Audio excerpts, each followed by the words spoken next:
Press conference చూశాను నేను. EC ఏకపక్షంగా ఉంది, అధికారులను మార్చడం ఓకే, అర్థం చేసుకోవచ్చు. కానీ ఎవరిని వెయ్యమంటే వాళ్ళని వేశారు, అధికారులను వెయ్యమంటేనే ఎవరిని వెయ్యమంటే వాళ్ళు వేస్తారా? అసలు రూలింగ్ పార్టీకి అడ్వాంటేజ్గా ఉండాలి, కానీ అపోజిషన్కి అడ్వాంటేజ్గా మారింది. మేము అపోజిషన్ ఉన్నాం, ఇవన్నీ చెప్తున్నారు. కౌంటింగ్ కూడా సరిగ్గా జరుగుతుందో లేదా దానికి పోలింగ్ విషయంలో అనుమానం వ్యక్తం చేశారు జగన్మోహన్ రెడ్డి.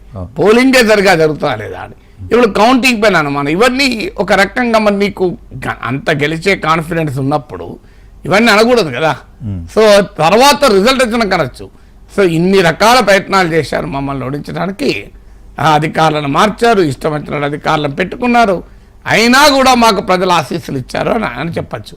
కానీ ఇప్పుడే చెప్తున్నారు. అఫ్కోర్స్ ఇవన్నీ చెప్పి లాస్ట్లో సజ్జలు అది కూడా చెప్పాడు, మాకు ప్రజల ఆశీస్సులు మాతోనే ఉంటాయని. ప్రజల ఆశీస్సులు మాతోనే ఉంటాయి అంటూ కూడా ఈ వ్యాఖ్యలు చేస్తున్నారంటే ఎక్కడో ఒక చోట వాళ్ళకు కూడా అనుమానం ఉండి ముందు జాగ్రత్తగా ఒక ఆర్గ్యుమెంట్ అయితే పెట్టుకోవడం, నరేటివ్ అయితే బిల్డ్ చేసి పెట్టుకోవడం.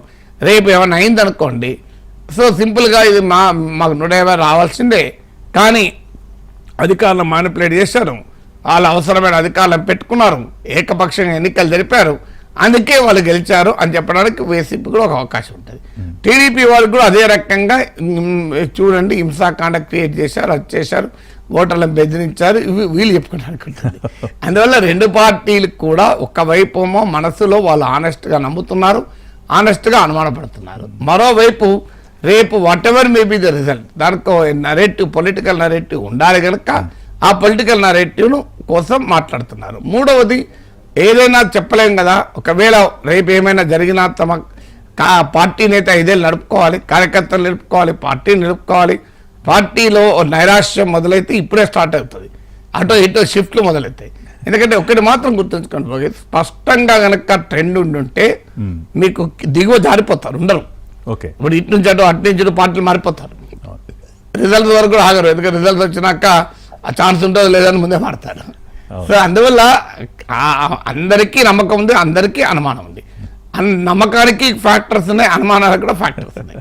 అంటే నాగేశ్వర్ గారు, అందరూ గెలుపు గురించే మాట్లాడతారు. ఇందాక మీరు చెప్పినట్టుగా కూడా తమకు అనుకూలమైన అంశాల గురించే మాట్లాడుతూ కూడా ఒక అంచనాకు వస్తూ ఉంటారు, ఇందాక మీరు చెప్పారు.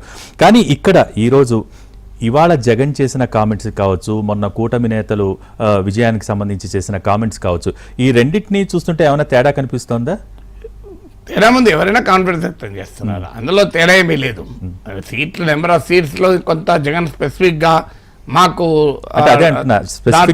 మెన్షన్ చేస్తూ చెప్పారు కాబట్టి ఆ కాన్ఫిడెన్స్, ఆ నెంబర్ ఉంది కనుక చెప్పాల్సి వస్తాయి కదా, అంతకన్నా తక్కువ ఉంటుందని ఒప్పుకోడు కదా.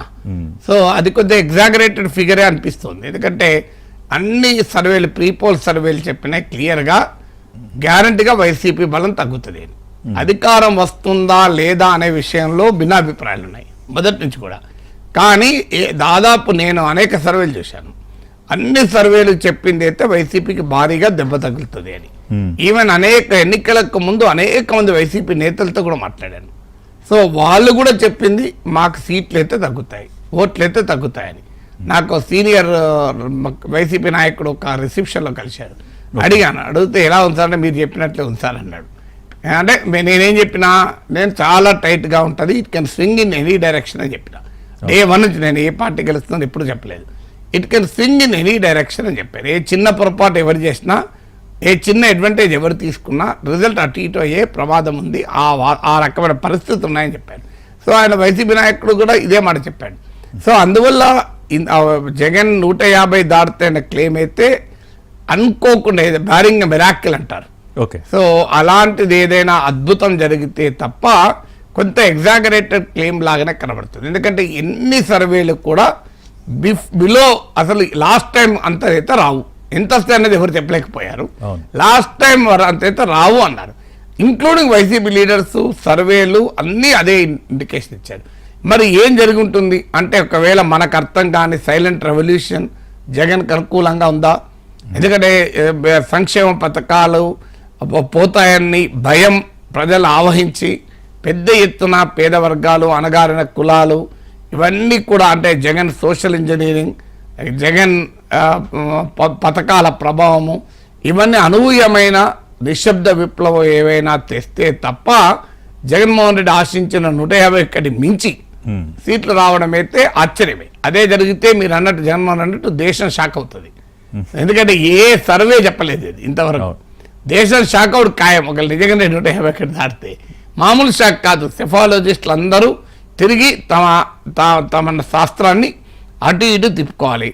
మాలాంటి రాజకీయ విశ్లేషకులు కూడా డామిట్ కథ అడ్డం తిరిగింది ఏంటి, ఎక్కడ తప్పామో లెక్కలేసుకోవాలి.